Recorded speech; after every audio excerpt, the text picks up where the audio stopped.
Welcome to Conscious Living Collective, transformative journey in consciousness with community of like-minded people.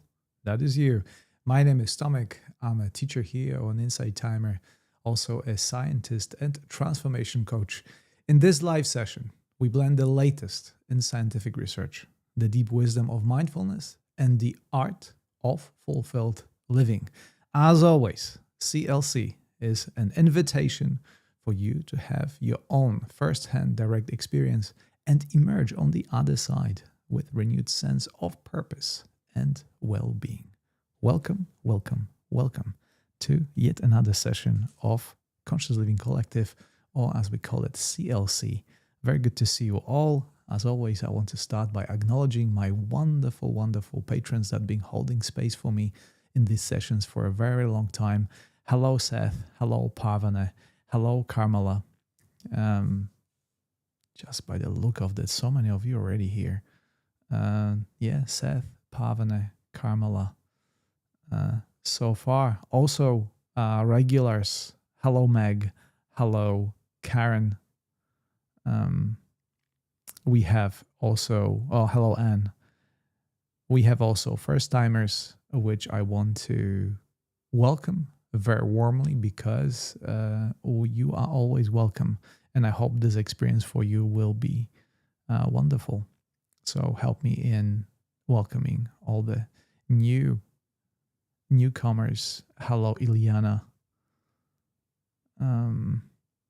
Shireen, I'm not sure if you joined before. Annie.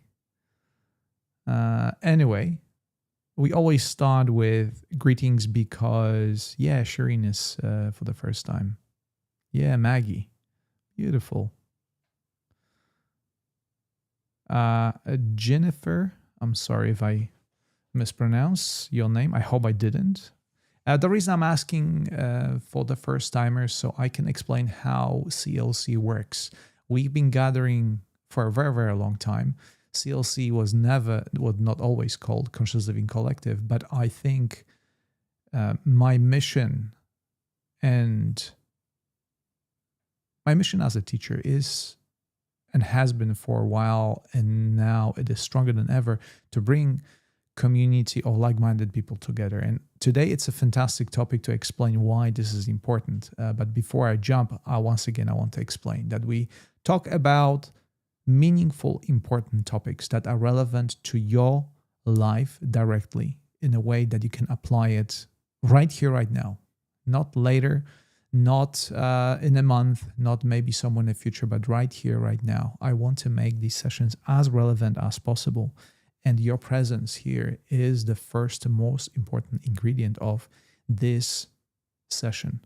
So we start with conversation, and then we move into practical part, which is meditation, where we co-create and co-regulate. And I will explain that because this is very relevant to our session. So let me look again at our comment section, which, by the way, I very much encourage you to connect with me through that mean. Unfortunately, this is I'm the only one on the screen talking, but I very much appreciate your comments. So Tosca, very good to see you here.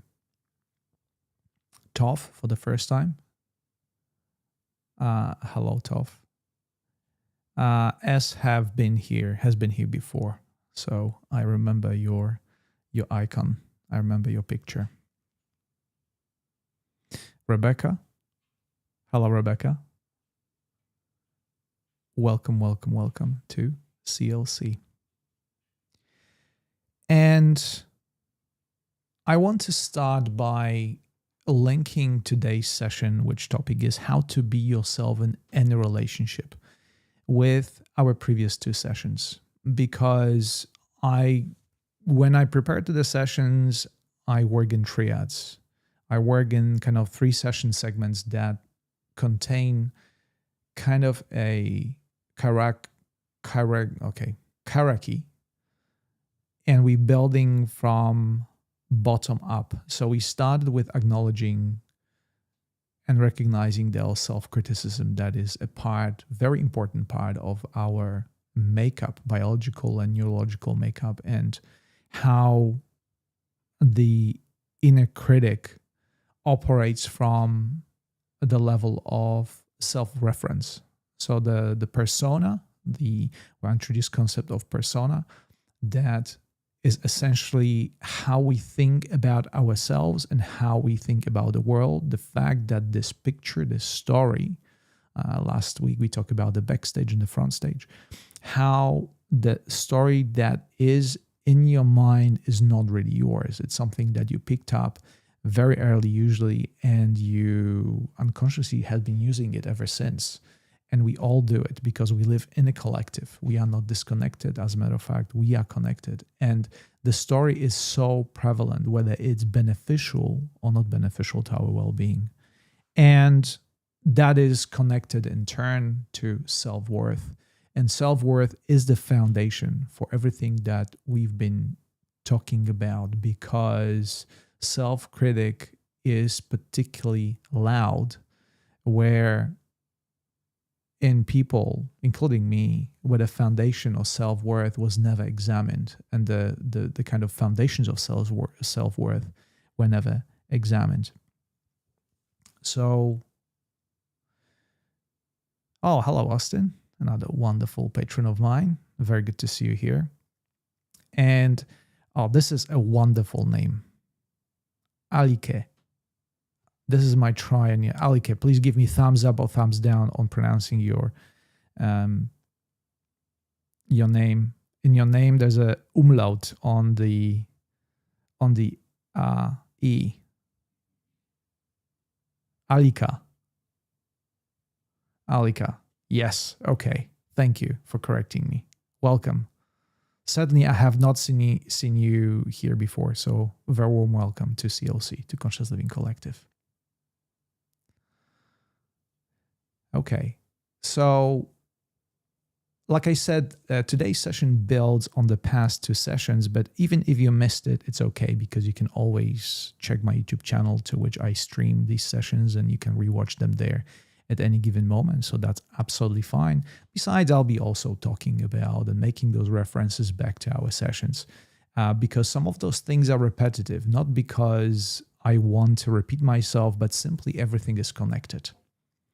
Every session of CLC is somehow relevant and connected to the one simple topic of us living more conscious, more fulfilled life. And that's why I include that in the intro every single time. So there is in the past sessions, when talking about the self-critic, we painted a picture of your relationship with the persona. So we make a distinction between the backstage, which is basically you on your own, how you feel, and then how you present yourself to the world, and how the inner critic is that mechanism that intermediates between one and the other. And if the discrepancy between the backstage and the front stage is too much, we usually get in trouble. And today we're taking in one notch higher and make it even more difficult, because relationship with yourself, when difficult, is being exponentially more difficult when we encounter other people, when other people come to the picture. Strangers, lovers, colleagues, because the scientific reason for that is very simple. When you consider yourself and you think about yourself, you have only one element to consider, which is the self, right?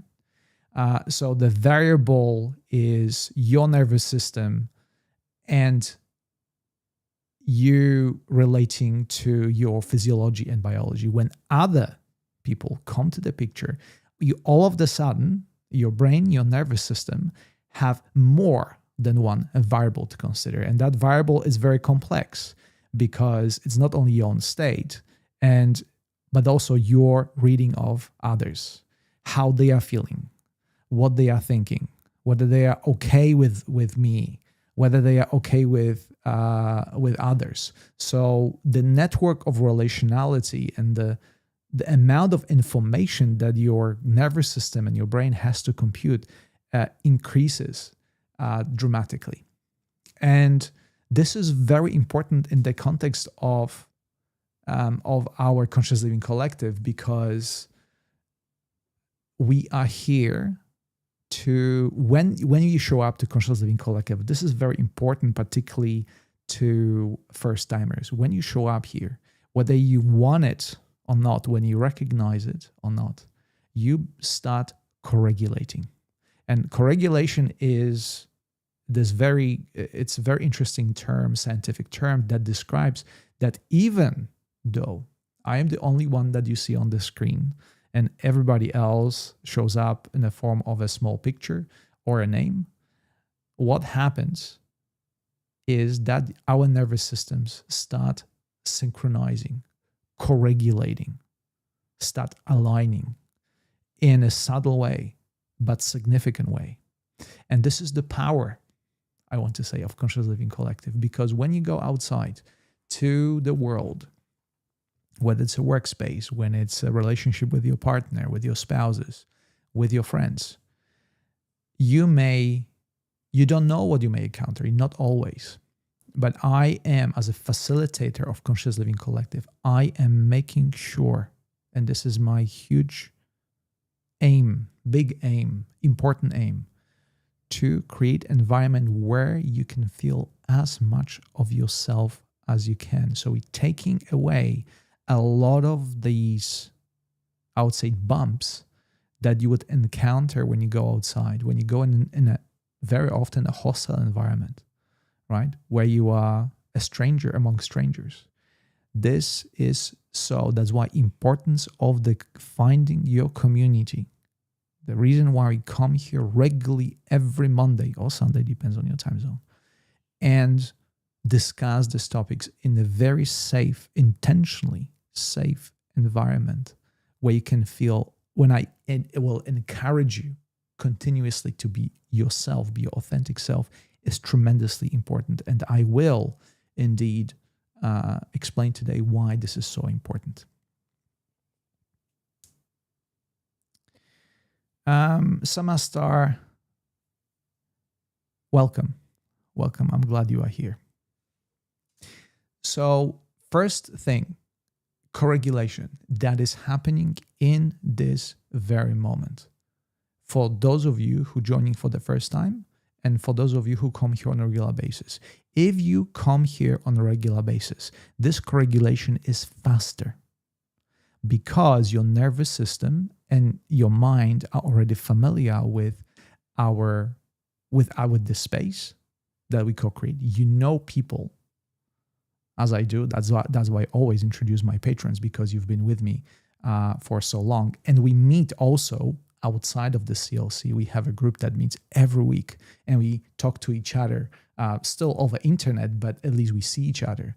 And that it's an extra level of difficulty on one hand side, because you can see reactions of the people. The discussion is more personal, but at the same time, it's easier because the regulation is even more powerful.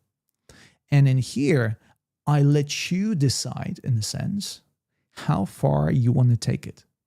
For many of you, this will be just a participation, looking at me, maybe looking at the chat, and seeing for yourself, is that working for me? Very small steps. Others will say, express their opinions, they raise the hand, and this is more powerful by engaging yourself. By engaging yourself in this way, you more powerfully regulate or co-regulate with the rest of the group. And again, I assure you that, first of all, it's inside timer. So it's hard to imagine how, people who come here have bad intentions. It is a safe assumption that I'm making, and confirmed by so many sessions in the past, that the quality of people, the quality of consciousness in Conscious Living Collective is very high. And again, I always, through my words and through my own self-regulation, I want to make sure that you feel safe and included here. Because this is one of the things that is missing. This is one of the things that is missing in our society, right? The picture that is being painted these days, wherever you look at the news, social media, is that of the superficial engagement, showing not authentically, but exactly opposite, showing in the way that will be acceptable by others. And that expression is very often fake and unreal. And we explained that in the previous sessions. You know what you see on social media. You don't see on social media things that are authentic. You see things on social media and news, things that have one specific reason: to attract your attention. An attraction of your attention is not always authentic, right? We have algorithms that dictate what is engaging. And usually that's violence, that disturbance, that stress, that anxiety, drama of a sort, right? That's what attracts attention, not real engagement. So this is it. The co-regulation is the foundation of conscious living collective, and so important in being okay in a relationship. Because let's face it, not every relationship worked out in our lives. And continuously we being in a relationship of any kind, whether it's a romantic or professional, it's still one of the most difficult things that a person can encounter. So we try to today understand why this is so important. And I want to bring a bit of science for those of you who don't know me. I'm a scientist and I like to make points with bringing scientific research. John Bowlby's attachment theory. Some of you may be familiar with it because it's on that theory, Mary Ainsworth built her 3 attachment styles, which I talk about a second. But John Bowlby's theory gives us an essential map towards our behavior and why relationships are so important. So when you were born, biologically, you were wired, you still are, by the way, but that was particularly important before you gain any conscious awareness. You biologically, we are wired to have a proximity sensor of safety. So what it means that for a newborn, first of all, being received to this world, when you're completely vulnerable, right? It's you and your mother and potentially other people, like these days doctors, that receive you to this world, and you are completely vulnerable. If you're left to your own devices, the chances of your surviving are 0. So you have a proximity, your proximity to others means survival. So that's the first thing that you know coming to this incarnation as a human being. Proximity to a safe other means survival. And we never shed that. Never. We all carry that with us. So at the beginning, for you now, you may feel like, oh, it's a comfort. For a newborn, this is not a comfort thing. This is survival thing. So the infant who loses the attachment figure, mom in this place or dad, doesn't experience inconvenience. It experiences something closer to annihilation.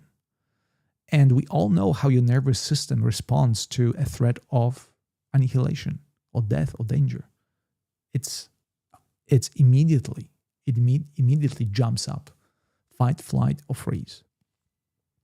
And like I said, Mary Ainsworth built on that principle, and she postulated that depends on how we were treated as a baby, as a child, we develop, she simplified it obviously, the 3 main types. She talked about secure attachment, anxious attachment, and avoidant attachment. And I just want to briefly say about this. So imagine if you as a baby, if you experience, because this is not the verbal learning, this is kind of sense learning. If you very early, you learned that being yourself, being exactly how you are is safe, when your relationship with your parents mostly, particularly at first, was safe, and being authentic, being truly yourself in the proximity of others was okay. These children grow to people that generally show up themselves without overwhelming anxiety. Right? So presence of others for these people is slightly easier because they do not, that alert mechanism wasn't triggered that much. Okay? Parents, they love me, not just at the beginning, but for many, many years throughout the upbringing. The love wasn't conditional, right? As we spoke in the previous sessions. It was simply because because I exist. They create secure attachments. For them, the presence of other person does not pose any threat, right? Because it didn't pose at the beginning. The nervous system was wired in a way that threat is not the presence of other person is not perceived as a threat. But then obviously we have two other types, the so-called anxious attachment, people who create anxious attachments,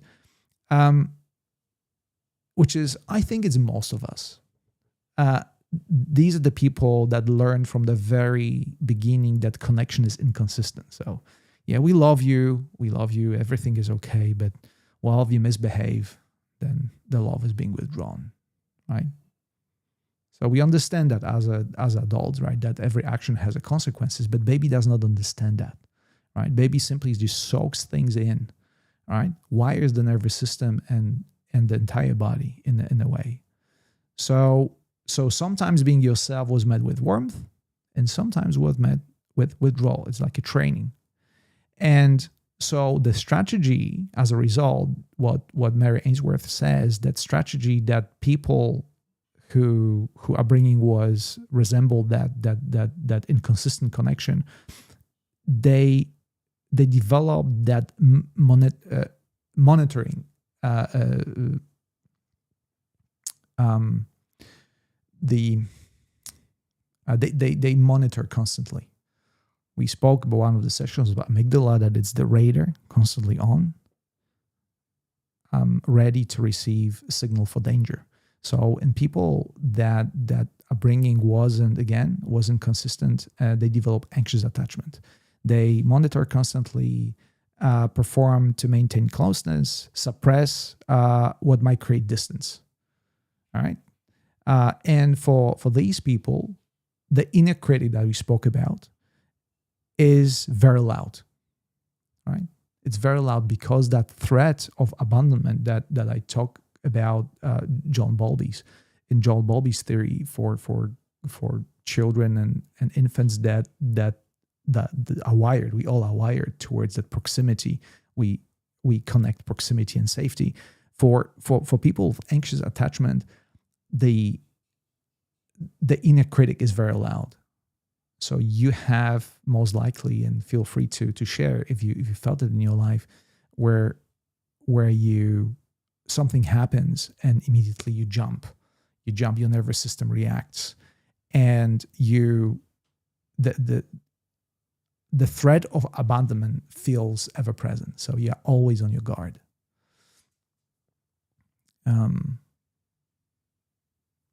then we have the third one, it's a strategy developed as a result of lack of safety. It's called avoidant attachment. So this is all of us who, and I think I am working on, I think within that frame of the avoidant attachment.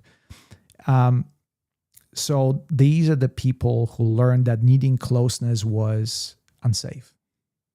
These are the people whose upbringing was very conditional, was never fully safe. The nervous system rewired for this more sensitive towards the danger.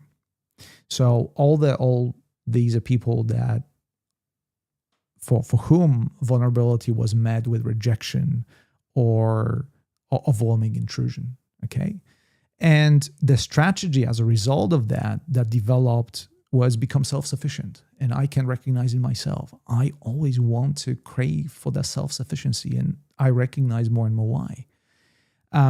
And as a result of that sufficiency, we tend to keep emotional distance, prevent anyone from getting close enough because we are afraid they're gonna hurt you, right? Because you've been disappointed before you could actually recognize that verbally, right? So, so this is, I want to share one sentence or one voice from a forum that I read, and the voice said, "I've read about attachment styles and I'm clearly anxious, but knowing that doesn't make it stop. I still become someone I don't recognize the moment I am in a relationship with someone I actually care about." Okay, I'm gonna read that again. "I've read about attachment styles and I'm clearly anxious, but knowing that doesn't make it stop. I still become someone I don't recognize the moment I am in a relationship with someone I actually care about." By raise of the hands, who recognizes that in yourselves in some of the relationships? Because certainly I can. And the time became when I started recognizing that. This is the important thing. Because the and thank you, Gwendolyn, for raising your hand. Yeah, and Carmela, Sue. Yeah, so many of us. I would say most of us. And unfortunately, as we go on, it doesn't make, and the life doesn't make it any easier to disconnect from that survival mechanism, because it's a survival mechanism. It's something that is wired into your nervous system. But now there's a hope, because we speak about our relationships and how to relate to other people in a safe, to be okay in any relationship. And the solution here is not to change yourself or act differently. I was like, oh, I am anxious style, so now I'm going to act as if I am securely attached. It's not about that. It's about recognizing what is happening in your head and recognizing this story. That's the very first step. Nobody will tell you. Start acting, right? Start acting as if you are authentically attached. And I can share on that my own personal story, because the past, my relationships, and I guess to some extent my current relationship, is based on the performance, on that front stage performance. So in the backstage, I'm this and that, and my inner voice is this and that, and I come into a relationship and I try to perform. I try to show up as someone who I am not. And in the past, and in many of my relationships, that was it. I've been always a very good performer, because I have in me, and we can talk about the self-worth, I justify my self-worth with how well I performed. And obviously you can keep up. The performance is a tactic that is very costly. So it goes without saying that sure, it can perform for a week, maybe for a month. If you are very strong and very consistent, you can perform maybe for a couple of months. But eventually, as the relationship progresses, the more and more of your true self shows up. And then where people become surprised. And I still remember that was 20 plus years ago. One of my girlfriends told me that, "Oh, well, what happened? You treat me like a princess. And where is that all gone?" And we laugh at it later, because that was exactly the fine example of the anxious attachment, that we are performing, that we are trying to, the moment that the closeness comes, there's a withdrawal. Okay, I'm going to take a little pause and look at the comment section, because I want to include you all into the conversation. Hello, John. Rachel said, "Sometimes it can be mostly true, but my display will be curated to the audiences." There you go. That's the backstage, front stage thing, and how we curate our authentic self. Shireen, "I feel that I have mix of anxious and avoidant attachment." Yeah, and that makes sense. That makes a lot of sense. And by the way, if I didn't say it explicitly, the 3 attachment styles, it's a map, right? It's not the territory. So it's not something fixed. The attachment styles, it's a map, and the territory is your nervous system. Okay, so that's why in meditations we always coming back to recognizing what's happening within you. And when I say with you, it's obviously to do with your physiology and nervous system. So that's what we will do, by the way, as a part of our meditation. Austin, I feel this deeply. I also would prevent closeness in relationships to fear of hurting others and knowing how hurt I was. Thank you. Thank you for sharing that, Austin. So you see how we all experience that at some point, and it changes. And I want to bring it back to Conscious Living Collective, because the more stressful, the more insecure the environment is, the more unsafe environment is, the more we are asked to act on that style of attachment. But when we come, and this is the knowledge, this is the practical part, that the attachment style is only a map. And when you come in a relationship, when you finally can be fully yourself, and I want to give example of Conscious Living Collective, because there is a couple of levels of separation between us right here, right? The safety is very much assured by the fact that we are not physically present, the fact that I can only see you through your comments. You don't even have to say anything. You can be just present. So I assume that you feel very safe right now on the other side of the screen, all of you. And if you don't, then I will make an extra assurance to say that this is the place to be authentic, to raise your hand, to say something, and this will be accepted. So this is something that continuous. That's what CLC does. Every Monday/Sunday, coming continuously to reassure you that you are okay. You are accepted. Is it okay to create or to establish secure attachment to this group, and promise, that comes with a promise, that you will never be hurt here. You will be heard, but not hurt. Mostly because this is my strong intention as a facilitator to create safe environment, but also the safeguard of the fact that it comes through the internet, right? So there's a couple of levels of separation here that assure that safety. But I want to bring my Patreon group that is so present here. That if you want to learn, if you want to retrain your nervous system for more secure attachment and better relationships, you have to practice it. And this is another strong evidence that comes from science, that the only way to retrain your nervous system is not thinking about it, but is to doing it. So let's say CLC, because of the safety, because of this, things happen over the internet, and it's the most safe environment ever with my support and my facilitation. The next step, for instance, for the patrons is we're coming together and we see each other on Zoom, right? Every week. We see each other on Zoom every week. And we did that over the past 6 years. So there are people who've been in the program for 6 years, and they gradually, right? It's not just from the first meeting, although for some it is. And I'm glad.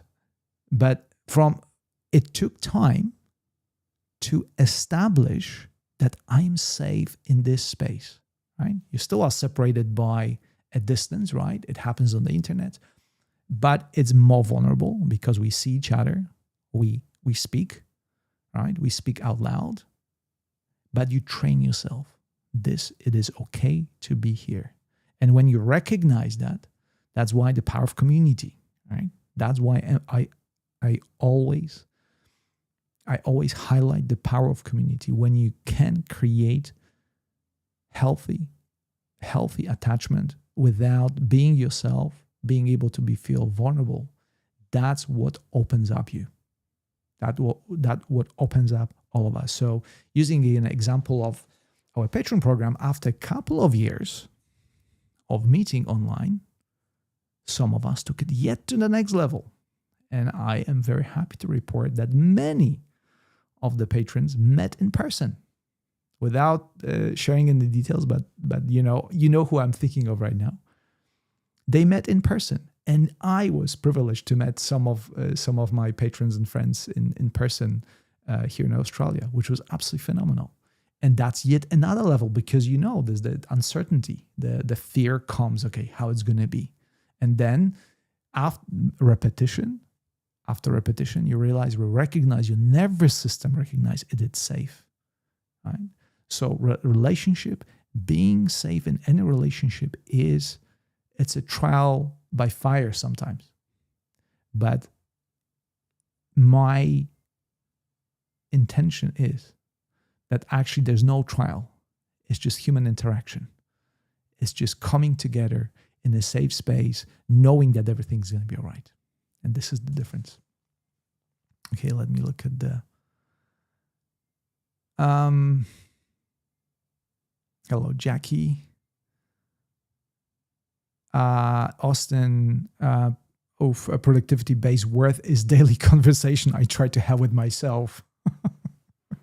How many of us, raise your hand if that productivity, I really like how you express that, productivity-based worth is a daily conversation I try to have with myself. For those of you who have professional lives, how many of you, just raise your hand, how many of you have that conversation with yourself and associate your performance with your self-worth? Okay, great example. Yeah, Shireen, CJ, Toph, and yep. I have to go back how to pronounce. Oh, Alika. Alika also says yes. Gwendolyn, yeah. It's almost normal, right? We normalize this thing. It's not the right thing to do, but we normalize it. So, yeah, Kate, this is why I stay alone, right? Because it's too much of a risk for so many of us. But I'm glad you showed up here to Conscious Living Collective. Yeah, Shireen, the type of attachment I show also depends on the person and situation I feel. Yeah, it always does. It always does. It's a training. Generally, I find it very difficult to be vulnerable. Having a little bit of anonymity also helps. And this is why I also, once again, want to highlight, that's why Conscious Living Collective works so well. That's why there are so many of us here. Because you can feel safe. You can feel that the safeguards of the internet being on the other side. And this is a great start. But again, I want to come back to our wonderful patrons who again took the first step, which was usually CLC and one of my meditations. Then the second step was coming and meeting weekly on Zoom, and took the ultimate step and met in person, right? And create relationships that are as real as they get, based on real values and secure attachment, because that's what Ansley's theory talks about. I have so much more to talk about to you, but I recognize the time is limited. I don't want to keep you. I want to simply leave more time for our meditation, because meditation is such an important part of our sessions. Without meditations, just a theoretical talking about stuff, that everybody can do it.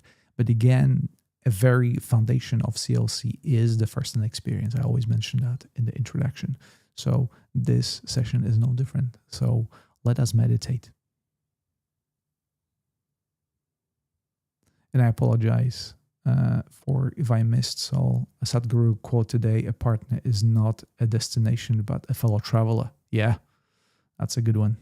Yeah, that's very much in the spirit. We are here to travel together, side by side, supporting each other. We are not dependent on each other. We co-regulate together, right? And we do it in the spirit of the support, right? We are individuals, unique individuals, but also recognizing that we are connected through consciousness. And this is the experience I want to offer you right now.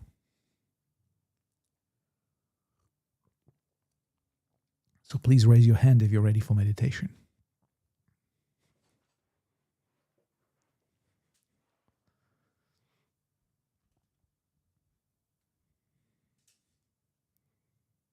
Wonderful. Yeah. So today I'll be playing once again Peder Helland, a wonderful composer that you can find on Insight Timer, one of our own.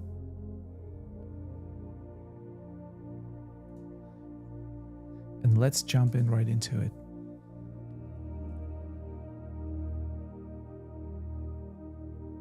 Meditation is a space where you actually experience the most vulnerability, is that quiet space.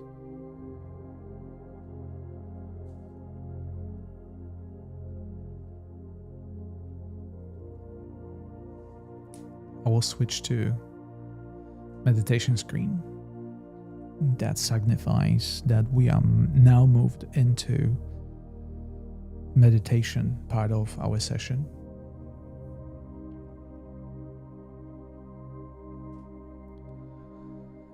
So for those of you who joined just recently or haven't been to a session of CLC, this is the time where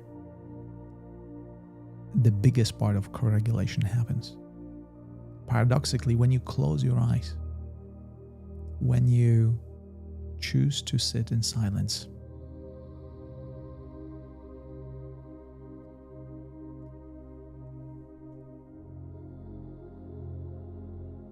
let us begin this meditation by acknowledging that in this very moment, you feel safe, secure, and protected. You are safe to close your eyes. You are safe to relax, knowing that for the next period of time, you are protected, safe, and included in this meditation as an active ingredient that co-creates this space in a very significant way.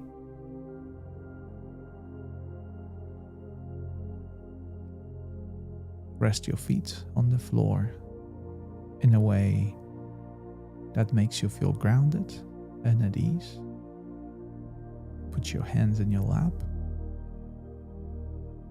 Sit in a way that allows your body to breathe freely,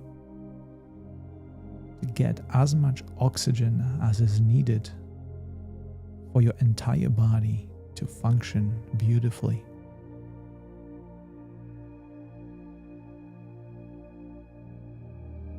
And since we are showing up authentically to this space, also recognize that our lives are not without challenges.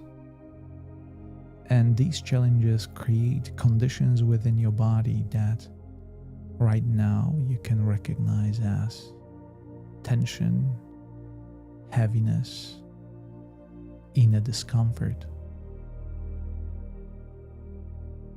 And to experience all these sensations, it's absolutely fine in this space. Not because it's okay to feel unpleasant things, but because all experience is here to teach us something. All experiences are valid. And through the strength of this community, we are simply courageous enough to sit with them as they show up to the forefront of our awareness, knowing that once again you are safe, secure, and protected by yourself and by others who meditate with you right now, and by me trying to hold this space for you, for your experience to be included and validated.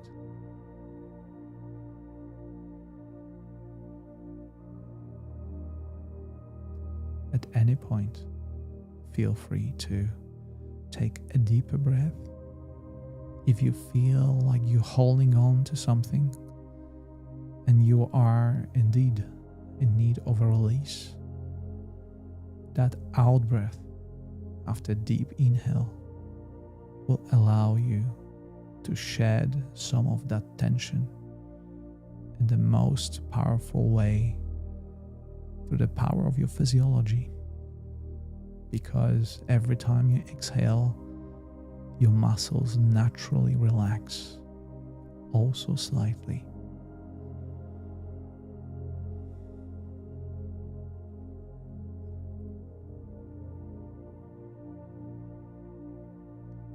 So right now, I want to invite you to observe how your awareness moves from thought to sensation to wandering,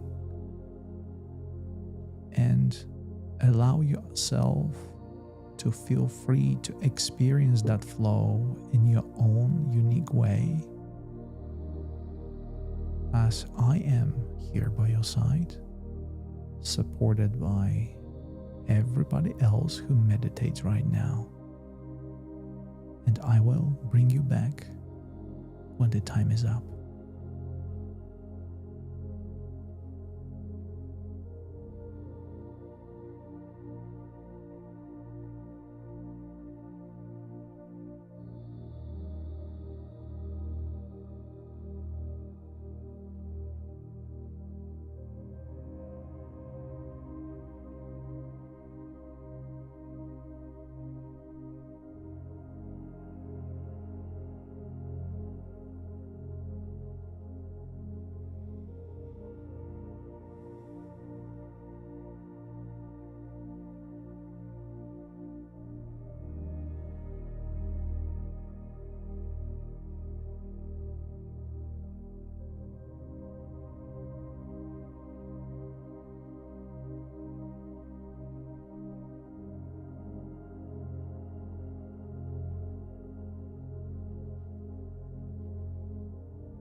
And now it is time to shift your awareness and use the same quality of mindful engagement,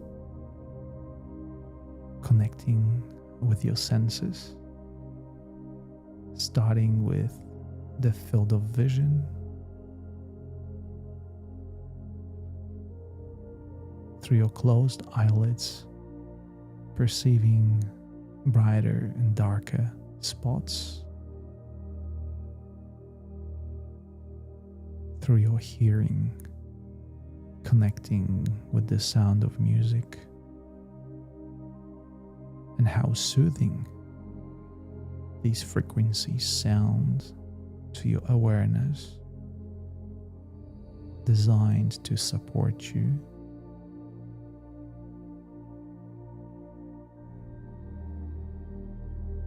Now shift with the same awareness. Recognize your smell and taste, even though not very apparent in this moment. And finally, shift your awareness to the sense of touch that brings the awareness towards how is the shape of your body right now, the position of your body on the surface of the couch or a chair. By doing so, you can connect with your feet, centering you and resting on the floor, with your hands in your lap, with your sit bones, lower and upper back, all the points of contact that your skin makes.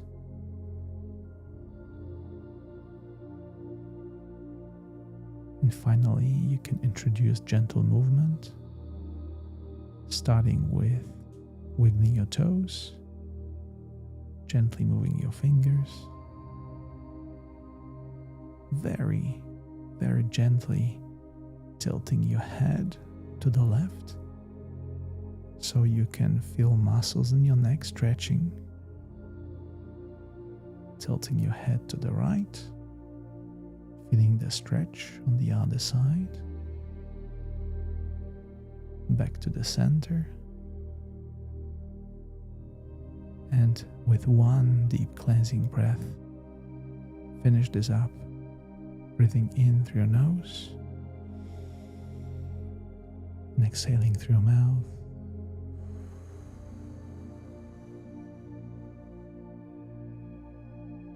And when ready, in your own time, open your eyes and welcome back.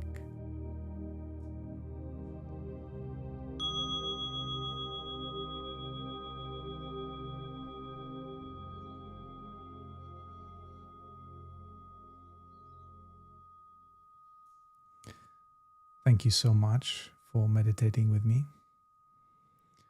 Thank you, Seth, for being here. I hope you're feeling well. I look forward to seeing you next time. And I want to thank all of you for co-creating this space, for the power of co-regulation.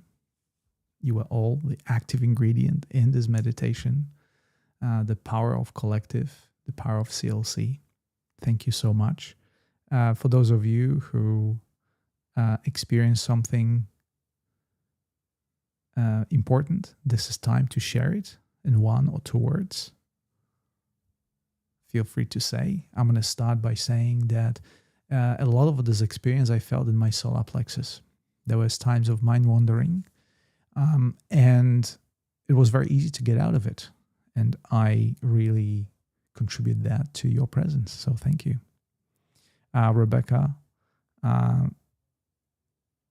Rebecca felt peaceful. That's wonderful. I'm glad. Parvane, see you on Wednesday. Definitely. Thank you, Parvane. Thank you for being here. My wonderful patron, Karen. Thank you. Until next week. Shireen, thank you so much for holding this space. I'm glad I chose to be here, and I'm glad you decided to come. Feel free to, I'm going to post, this is my profile where you can find all my meditations and all the events. So the easiest way is to simply go there and follow me on Insight Timer so you'll receive a notification when the next session is up. But we are meeting the same time, the same place every week. There will be, in May, there will be 2-week gap because I'm going away, but I'll mention that later. Karen, Carmela, Thank you for your kind support. Thank you so much. Sandra, thank you. Maggie, Sandra, thanks Tomek. For me is night here. Have a good day. The meditation is always great. Glad to hear that. Alika, special awareness in a safe sense. Thank you. Thank you for being here. Austin, I feel so much more rooted into the earth. That's wonderful. Thank you, Austin. And to all of you, it's almost 150 people here from around the world. So I just simply want to acknowledge the magnitude of our presence through this meditation. If your meditation, whatever you experienced in this meditation, was a result of that subtle connection that we co-create here.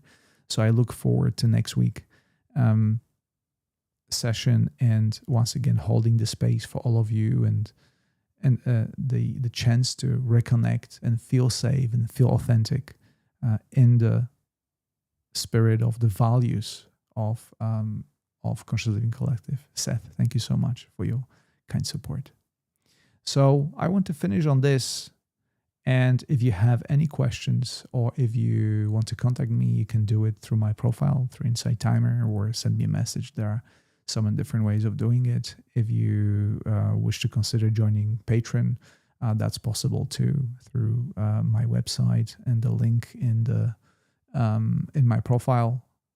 But otherwise, I just simply look forward to having this experience differently, but the same at the same time next week. So until then, I will leave you with Peter Helland and his wonderful music.